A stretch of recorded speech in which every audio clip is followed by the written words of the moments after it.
I'm sorry I couldn't give you live audio in this video, but it was due to a technical difficulty where OBS didn't save the different audio layers. Anyhow, it's still 1.5 hour video, so I'm using it no matter what. Now, I've heard people were really into the new Harry Potter game.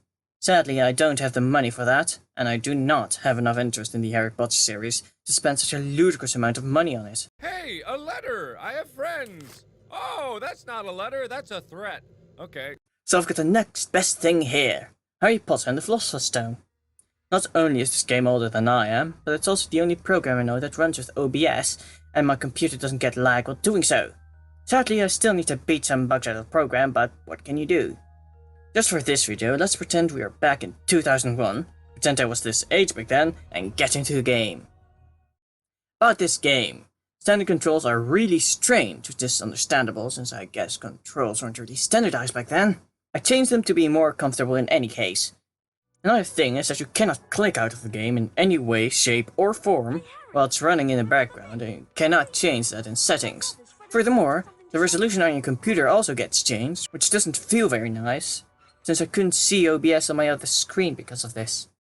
When I started up the game, I noticed the resolution change and I saw how big my camera was compared to the game. So I had to quit out to place my camera in the corner of the video, just so I could edit it later. I didn't yet know my audio was messed up. A few confusing moments in the settings later and I booted up the game again. Since I thought the audio was recording, I tend to ramble on when I think someone is listening. It took some time for me to press the start button, since I did an entire intro. I don't remember why I was laughing like a maniac when the intro played, but I watched it. When I played, I also changed some settings. For example, for some reason, speed up didn't even have an assigned button. One of the most annoying things is that the camera also moves when you press the movement keys. The climbing was also automatic, so you didn't really have much control over it. When I arrived at the first parkour bit, which I recognized from when I played this game an absolute dog's age ago, when I was still little, I thought this was very hard.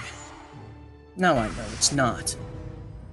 Now that I look back at the game, I also noticed how gigantic the books are, like half the size of Harry.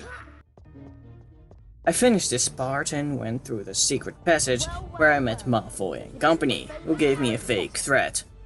I also saw Hermione for the first time in the game. When I did the minigame, I remember how awful these were, since it's literally making a symbol using a mouse button. Well timed.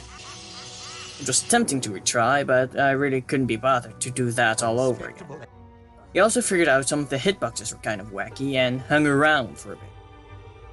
Then I noticed the camera does some strange stuff as well, and so I did some soul searching. I also really dislike the repetitive music that keeps on playing. Note to self, turn it off next time. Jumping from one scene to the other is really jarring with the music suddenly changing. I solved the puzzle and met Nick, who sounded like a well actually kind of man. Nearly headless Nick, the Gryffindor house ghost. It also seemed weird how Harry seems to float for a bit when jumping. And back for some secrets, and then went on my way. I have no idea why they have random spooky ghost noises playing every now and then, but okay. As I got further and uncovered more secrets, I kind of turned my brain off. Then I arrived in the gnome room, which is where I left the game when I was younger, since I very much disliked them. The noises they make are also very weird and sensual. After a short cutscene, I arrived at the flying bit, which was needlessly hard. Not only because of the controls, which felt awkward, but they expect someone to do 82 rings in the time they gave. You need to come in on a wing and a prayer for that to happen. For your efforts. Then, for some reason, the game cut out some audio.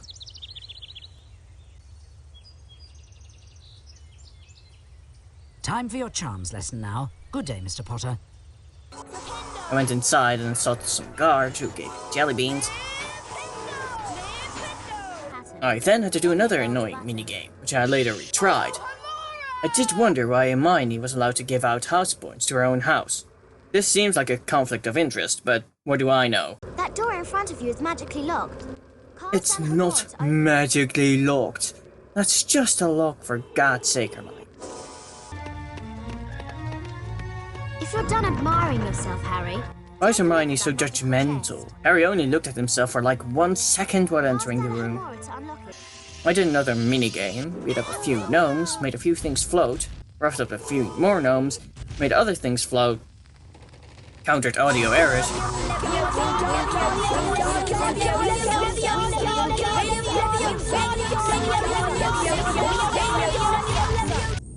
countered a few light bugs while collecting cards, collected stars, did some waiting on a floating rock, and completed the challenge. You completed the challenge.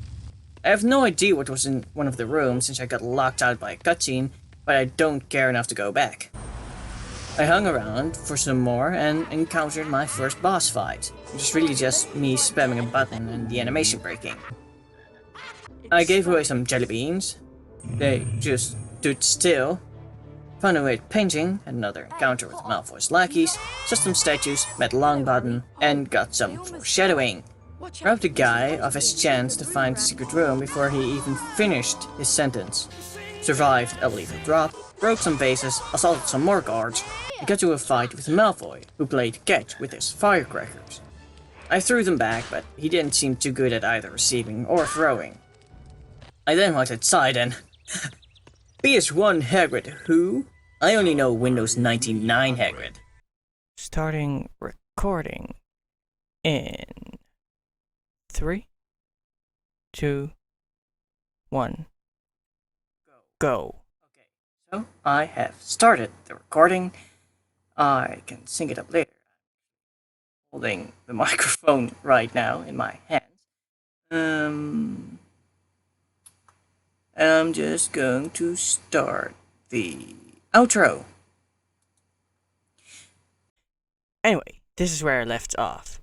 I don't know if I'll be playing this game again, but it was fun, nostalgic. This is so bad sense. Anyhow, a full unedited video will also be posted to this channel for anyone interested. My opinion of this game is a lot of features, but otherwise it's a great torture method. I mean, for passing the time. I wish you a great rest of the day, and goodbye for now. I have stopped the recording now, and I will stop the Audacity recording as well. Oh wait, I need to add a postscriptum. So, yes, hi, here again. I know this is a bit late, but, happy Pride Month. Yeah. I almost forgot to say that. Ooh. This video took 6 hours to edit. So I might have well started the game over again, honestly speaking. Oh god. It's only 6 minutes of video and it took me 6 hours to edit down. Yep, I wanna stop recording.